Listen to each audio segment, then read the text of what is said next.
हमारे शहर में से हाल ही में कुछ लड़कियां गायब हुई हैं। क्यों गायब हो गई, कहाँ चली गई, क्या थे उसके कारण, और इस गायब होने लड़कियों को गायब होने में कैसे रोकथाम होनी चाहिए और कैसे रोका जाए, इन्हीं मुद्दों को लेकर के मैं आपके सामने आया हूं और हम लोग चर्चा करेंगे। मैं हूं नरेश कुमार टहलरामानी और आप देख रहे हैं उल्लास सिटीजन फोरम। नरेश जी, मैं पहला आपसे मेरा प्रश्न है कि जो ये ज्वलंत मुद्दा है कि ये शहर की लड़कियां या पूरे देश की कहिए, ये भाग क्यों जाती है घर से? मोहन जी, मैं समझता हूं कि इसमें बहुत बड़ी भूमिका होती है पहले पहले माँ बाप की। ये जो लड़कियां गायब होने का सिलसिला है ये कोई आज का नहीं है, लेकिन अब घटनाएं बहुत ज़्यादा बढ़ गई हैं।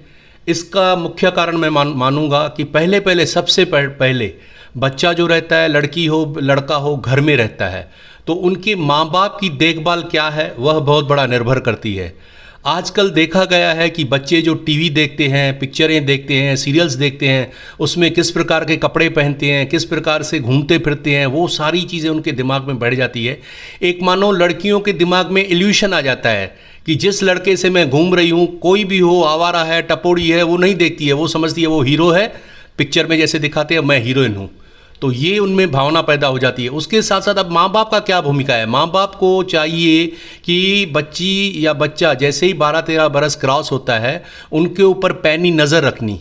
वो क्या करता है, कहाँ जाता है, उसकी फ्रेंडशिप किसके साथ है, कम से कम माँ तो देख सकती है, लड़की है तो किसके साथ उसकी कौन सी सहेलियाँ हैं, उनका पहनावा कैसा है, हमारे बच्चियाँ कैसे कपड़े पहन रही हैं, ये सारी चीज़ों के ऊपर माँ का तो पहले ध्यान होना चाहिए। उसके साथ आजकल मोबाइल का ज़माना है, तो मोबाइल बच्चियों को लेके देते हैं, वो रात को कितने बजे तक मोबाइल पे बैठी रहती है, किसके साथ व्हाट्सएप पे बैठ के बात करती है, इसके ऊपर भी माँ बाप को नज़र रखना अति आवश्यक है, लेकिन होता नहीं है।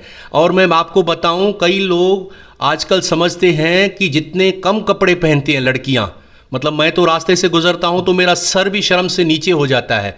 तो कम कपड़े पहनना मॉडर्निज्म नहीं है। मॉडर्निज्म तो दिमाग में होनी चाहिए, बुद्धि आपकी मॉडर्न होनी चाहिए, कपड़े आपके पूर्ण रूप से पूर्ण वस्त्र पहन के चलिए। कम वस्त्र पहनने से मॉडर्न नहीं हो जाता है। तो माँ बाप की बहुत बड़ी भूमिका है, आपको अपने बच्चों पे नज़र रखनी है। पिताजी भी क्या करते हैं, 11 बजे दुकान में जाते हैं, रात को 11 बजे आते हैं, पीछे बच्चियाँ बच्चे क्या करते हैं कुछ उनको अता पता नहीं। तो ये सारी चीज़ें अपने जिम्मेदारी से माँ बाप भाग नहीं सकते हैं। ये कह करके कि आजकल औलाद मानती नहीं, ये बहाना बता करके भाग नहीं सकते हैं। जब आप ये कहते हो तो कहीं ना कहीं दिखाता है कि आपको बच्चों को पालना ठीक तरह से आता नहीं, बच्चों में संस्कार डालना आता नहीं। तो मुख्य कारण सबसे पहले तो उनके माँ बाप है। ठीक है, माँ बाप है, और समाज का कुछ कर्तव्य है इन बच्चियों के ऊपर। देखिए, समाज की भूमिका ये है कि समाज जो चारों तरफ हमारे हैं, समाज कौन है? हमारे जैसे सब लोग हैं, सब लोग मिलकर के एक समाज बनता है। तो समाज जब ऐसी चीज़ें देखता है तो उनका भी सर, जैसे मैंने बताया, नीचे हो जाता है। लेकिन अगर ऐसी घटनाएं होती हैं या हो जाती हैं समाज के अंदर, किसी शहर के अंदर, तो समाज की एक भूमिका है, तुरंत संगठित हो जाना चाहिए। सब लोग ने मिलकर उसको प्रयास करना चाहिए कि किस प्रकार से बच्चियों को वापस लेके आएँ।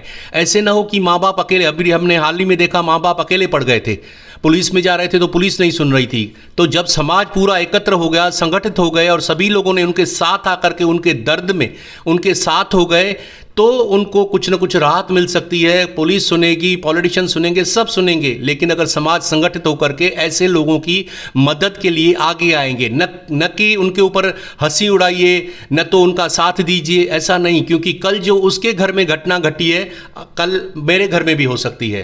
तो ये सोच करके सभी लोगों को आगे बढ़कर ऐसे परिवारों के साथ इस तकलीफ के घड़ी में साथ में रहना चाहिए। ठीक है, और उसके साथ साथ हमारे जो पॉलिटिकल लीडर्स हैं और हमारी जो पुलिस है, उनका भी कुछ कर्तव्य है। निस्संदेह ऐसी जब घटनाएं होती हैं तो सबसे पहले जो शहर के नेता होते हैं, पॉलिटिकल लीडर्स हैं, उनको तुरंत, क्योंकि वो नेता हैं, वो एक पदवी पे बैठे हुए हैं, कुर्सी पे बैठे हुए हैं, जो पुलिस के महकमा होगा, पुलिस के अधिकारी हैं, वो पद पे बैठे हुए व्यक्ति से की ज़्यादा सुनते हैं, आम आदमी से ज़्यादा उनकी सुनते हैं। तो इसमें नेताओं की एक भूमिका है, बिल्कुल है। उनको तुरंत आगे आकर के ऐसे माँ बाप की मदद के लिए तैयार रहना चाहिए, आगे आना चाहिए, समाज को मदद करना चाहिए, तुरंत पुलिस चौकी में हाजिर हो जाना चाहिए और पुलिस को बोलना चाहिए इनकी ठीक तरह से एफआईआर कीजिए और उसकी लड़कियों को ढूंढने का प्रयत्न कीजिए। अभी हाल ही में हमने देखा कि जब कुमार एलानी जी इस मैटर में जो लड़कियां गायब हुई उसमें जब उन्होंने इंटरेस्ट लिया, यानी कि सभी लोगों ने जब उनसे कहा, उनके कार्यालय में गए, वो खुद उठकर साथ में गए डीसीपी के पास, उनको लेटर दिया, उनसे कहा कि आप तुरंत लड़कियों को ढूंढने का कोशिश कीजिए। तो डीसीपी साहब ने सभी सीनियर्स को बुला करके मीटिंग ली और तुरंत उनको ये आदेश दिया और बहुत कम दिनों के अंदर चार लड़कियां वापस भी आ चुकी हैं, पुलिस को मिल चुकी हैं। अब पुलिस अगर अपने आप पे चाहे तो यह दिखाता है कि कौन सा भी क्राइम हो, खाली ये क्राइम नहीं, कोई भी क्राइम हो, अगर पुलिस चाहे, और मुंबई की पुलिस तो फेमस है इसके लिए, कहते हैं मुंबई की स्कॉटलैंड पुलिस के बाद अगर नेक्स्ट स्कॉटलैंड अगर कोई है तो मुंबई की पुलिस है। तो महाराष्ट्र की पुलिस, मुंबई की पुलिस अगर ईमानदारी पे आ जाए तो कोई भी क्राइम हो उसको 24 घंटे के अंदर पकड़ सकती है। इसके लिए जैसे मैंने कहा नेता की बहुत बड़ी भूमिका रहती है। और मैं इस पर्टिकुलर विषय में जो हाल ही घटा है उसमें मैं कुमार एलानी को फिर भी शाबाशी दूंगा कि उन्होंने कम से कम अपने कर्तव्य का पालन किया। वो गए, उन्होंने डीसीपी के जब जैसे लोगों ने उनको कांटेक्ट किया और गए, उनके साथ जाकर के प्रेशर डाला तो उसकी रिजल्ट आई। तो ये हमेशा नेता लोगों को तैयारी में रहना चाहिए कि समाज में अगर ऐसी कोई भी घटना घटती है, ऐसे ना हो कि समाज के लोग आप तक पहुंचे। आप न्यूज़ पढ़ते हो, सोशल मीडिया में देखते हो, तुरंत आप पहुंच जाइए, पुलिस चौकी में पहुंच जाइए, उनके रिश्तेदारों के पास पहुंच जाइए। यह भूमिका और सकारात्मक रह सकती है। बराबर बोले आप, ठीक है। और हमारे जो समाज गुरु है जो हमको मार्गदर्शन करते हैं जिंदगी जीने का, उनका भी कुछ तो कर्तव्य है कि हमारी बच्चियों को मार्गदर्शन दे कैसे अपना जीवन बिताएं। बिल्कुल आपने सही कहा। देखिए, समाज के अंदर जो ये गुरु हैं या जो दरबारें चलाते हैं, मंदिर चलाते हैं, उनकी बहुत बड़ी भूमिका है क्योंकि उनकी मान्यता बहुत ज़्यादा है जी। सभी लोग उनको जो वो बोलते हैं सत्य वचन करके चलते हैं और उसको मानते भी हैं, उसके ऊपर चलने का प्रयास भी करते हैं। तो अगर ये गुरु अभी देख रहे हैं कि इतनी समाज की लड़कियां गायब हो रही हैं, वो अपने रास्ते से भटक रही हैं, तो उन बच्चियों को कैसे सही रास्ता दिखाया जाए, उनके पेरेंट्स को क्या समझाया जाए, ये गुरुओं की बिल्कुल जिम्मेदारी है कि उनके माँ बाप को जब वो सत्संग करते हैं या जो प्रवचन करते हैं उसमें ये सारी चीज़ें समझाए कि बच्चियों को कैसे संभालना है, बच्चों को कैसे संभालना है। 12-13 बरस की लड़की ज़्यादा हो गई, बड़ी हो गई, तो उसको किस प्रकार से संभालना है, उसको कौन सा रास्ता दिखाना है, कैसे अच्छे संस्कार डालने हैं। और बच्चियाँ भी जो अगर प्रवचन में ऐसे में जाती हैं तो संतों का कर्तव्य है उनको सही मार्ग दिखाना, सही रास्ता दिखाना। लेकिन उसके साथ साथ एक बहुत बड़ी हमारे जो खास करके पूरा समाज है हमारा, मैं केवल सिंधी समाज नहीं कह रहा हूँ, उसमें सारे समाज आ गए। उनमें एक आजकल नई त्रुटि हमने देखी है, कमी देखी है, वो यह है कि लड़कियों की जो शादियां हैं वो बहुत देरी से हो रही हैं। यही अगर लड़कियों की शादी एक समय रहते हुए करवा देते, देखिए एक ज़माना था जब 12, 13, 14 बरस में शादी करवा देते थे, ठीक है, कानून बने, नियम बने कि चाइल्ड मैरिज सही नहीं है, इलीगल है, उसको हम देश के कानून को मानना चाहिए। लेकिन जो कानूनन उनकी उम्र हो जाती है 18 बरस, 20 बरस, उसके आगे 22, 23, 24 बरस में किस हर हाल में माँ बाप की नींद छूट जानी चाहिए। एडजस्टमेंट करके, मैं फिर से कहता हूँ, सब चीज़ें सबको नहीं मिलती हैं, लेकिन आपकी बच्चियाँ बड़ी हो चुकी है, 22 बरस की, आप खुद को सोचिए आपकी शादी कब हुई थी, तो लड़की की भी शादी होनी चाहिए। तो एडजस्टमेंट करके लड़कियों को शादी करवाइए समय पे, तो ये सारा उनका जो रास्ता भटक जाता है या रास्ते से भटकती हैं, वो भटकने का काम भी बहुत हद तक उसके ऊपर अंकुश लग सकता है। तो ये भी बहुत बड़ा एक भूमिका है, ये भी भूमिका है जिसकी वजह से बच्चे, आजकल बच्चियां घर छोड़कर निकल जाती हैं। तो ये माँ बाप को सोचना उनका परम कर्तव्य है, ऐसा मुझे लगता है। एक मैं अटपटा क्वेश्चन आपसे पूछता हूँ। हम लोगों ने बहुत ही वीडियोस बनाई है, बहुत ही कुछ किया है, लोगों का एक कमेंट रहता है, इसका कुछ भी नहीं होगा यार, कुछ नहीं होने वाला है, कुछ नहीं हो। इसके ऊपर आपका क्या कहना है? देखिए, आपने बहुत ही अटपटा नहीं है, ये बहुत ही अच्छा क्वेश्चन आपने मेरे से पूछा है, बहुत ही अच्छा। ये मानो मेरे मन से आपने एक बात ले ली है। वो ये है, हम हर समाज की समस्या के लिए केवल लड़कियों का भागना क्यों, समाज की हर समस्या के लिए, शहर की हर समस्या के लिए हमारा आजकल नज़रिया हर सिटीज़न का ये हो गया है, अरे कुछ नहीं होगा, कुछ होने वाला नहीं है। यह सोचकर हम पहले ही अपने हथियार डाल देते हैं।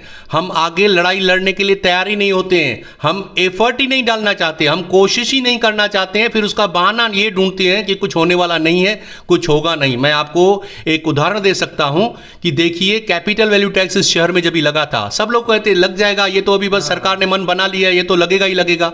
लेकिन जब मैंने इस चीज़ को लोगों तक पहुंचाया और लोगों ने, मैं फिर से कहता हूं, ये आम जनता की जीत थी, जब उन्होंने ये मन में ठान लिया कि हमको नहीं भरनी है टैक्स, तो सरकार को भी झुकना पड़ा, घुटनों पे आना पड़ा और उनको वो कैपिटल टैक्स वापस लेनी पड़ी। तो इसमें से एक सबक सीखिए कि हम समाज में हर चीज़ को सुधार सकते हैं, केवल मन की जो है इच्छा शक्ति होनी चाहिए। अगर आम आदमी यह इच्छा शक्ति रखेगा तो हर चीज़ संभव है, सब कुछ हो सकता है। ये प्रश्न अपने आप में इच्छा शक्ति को ख़त्म कर देता है जब हम यह सोचते हैं कुछ होने वाला नहीं, कुछ होगा नहीं। तो इस प्रश्न को अपने अंतरात्मा से निकाल के बाहर फेंक देना है और हमेशा सतर्क रहना है, लड़ने के लिए तैयार रहना है। समाज की हर कमी को दूर करने के लिए हम ये मन में से प्रश्न निकाल दें कि कुछ नहीं होगा।